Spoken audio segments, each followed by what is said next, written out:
हाँ जी सर, हम लोग आज देखेंगे बेसिकली वेन्स डिस्प्लेसमेंट लॉ पर बातचीत करेंगे। आज हम लोग बातचीत करेंगे वेन्स डिस्प्लेसमेंट लॉ पर। इसमें हमारे पास जो ई लेमडा वर्सेस लेमडा का ग्राफ होता है, इसमें हमारे पास ई लेमडा वर्सेस लेमडा का ग्राफ होता है।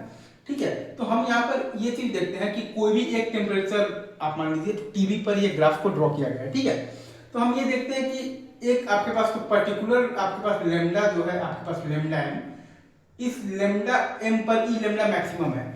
मतलब कि ये लेमडा वेवलेंथ है जो है आपके पास, ये लेमडा एम, मतलब कि ये लेमडा एम जो आपके पास जो वेवलेंथ है, इसकी रेडिएशन सबसे ज्यादा एमिट हो रही है। मतलब कि ये लेमडा एम जो वेवलेंथ की रेडिएशन यहाँ पर सबसे ज्यादा एमिट हो रही है। ठीक है, तो हमारे पास वही एक रिलेशन आता है, लेमडा एम इंटू टीबी बराबर आता है कांस्टेंट, और वो बराबर होता है बी के, और वो बी होता है हमारे पास वेन्स कांस्टेंट। बी का वैल्यू होता है हमारे पास 0.282 केल्विन इंटू सेंटीमीटर।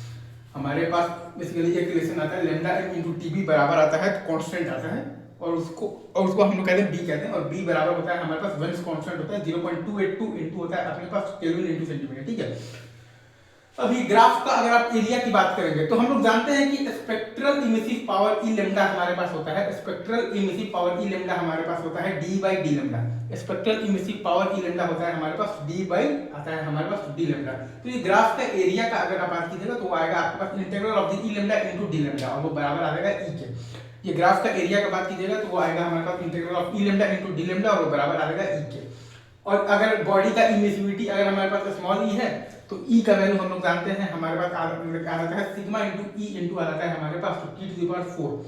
तो हमारे पास एरिया बराबर आ गया है, ई बराबर आ गया है सिग्मा इंटू ई इंटू आ गया है हमारे पास टी टू द पावर 4।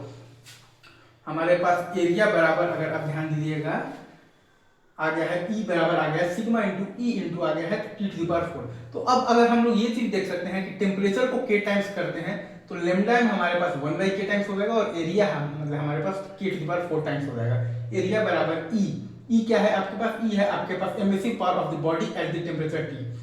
और कौन सा बॉडी जिसका की इमिसिविटी आपके पास ई है, तो एरिया बराबर ई बराबर आपके पास आ जाता है सिग्मा इंटू ई इंटू आ जाता है आपके पास टी टू द पावर 4। तो टेम्परेचर को के टाइम्स करेंगे तो लेमडा एम आपके पास हो जाएगा 1 बाई हो जाएगा आपके पास के टाइम्स, और एरिया आ जाएगा आपके पास के टू द पावर 4 टाइम्स। ये आपका है सिंपल सा वेन्स डिस्प्लेसमेंट लॉ। ठीक है, आगे बढ़ते हैं।